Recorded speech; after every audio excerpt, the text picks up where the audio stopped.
কাঁথির প্রীতি পণ্ডা ছোটবেলা থেকেই রং তুলি নিয়ে খেলা করতে ভালোবাসতো। খুদে হাতে নানান ধরনের আঁকিবুকি করে যেত সে।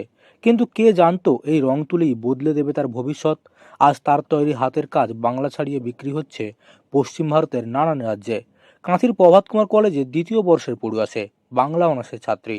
পড়াশোনার পাশাপাশি নিজের স্বপ্নকে সমান গুরুত্ব দিয়েছে প্রীতি।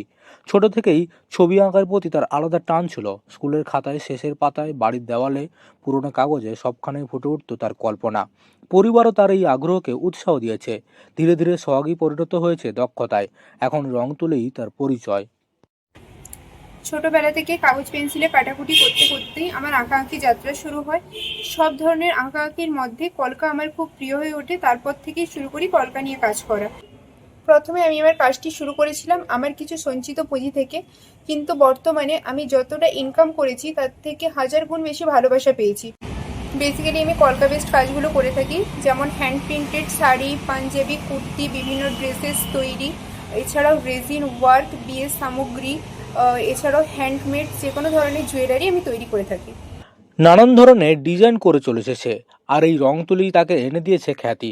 এসেছে নানান সম্মান। শাড়ি থেকে শুরু করে পাঞ্জাবি সবকিছুর ওপর নিজের হাতে কারুকার্য করে প্রীতি। ফুটিয়ে তোলে ট্রেন্ডিং ও ঐতিহ্যবাহী ডিজাইন।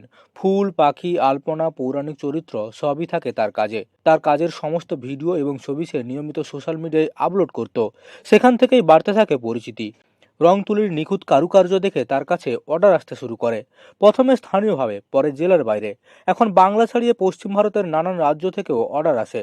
এখন আর সে শুধু শাড়ি বা পাঞ্জাবির ওপর ডিজাইন করে না, বিয়ের নানান সামগ্রীও নিজের হাতে সাজিয়ে তোলে।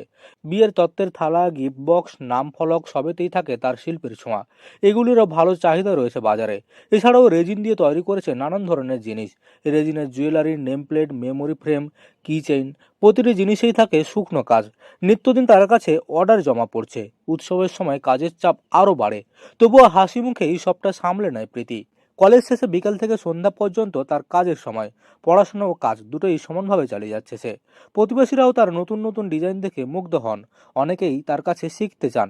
প্রীতি প্রমাণ করেছে, ইচ্ছে থাকলে সাফল্য দূরে নয়, বড় পুঁজি দরকার হয় না, দরকার সাহস আর পরিশ্রম। নিজের সৃজনশীলতাকেই সে শক্তি করেছে। ধীরে ধীরে তৈরি করেছে নিজের পরিচয়। স্বপ্ন দেখছে বড় ব্র্যান্ড গড়ার। পূর্ব মেদিনীপুর জেলার কাঁথি থেকে মদন মাইতির রিপোর্ট, লোকাল 18 বাংলা।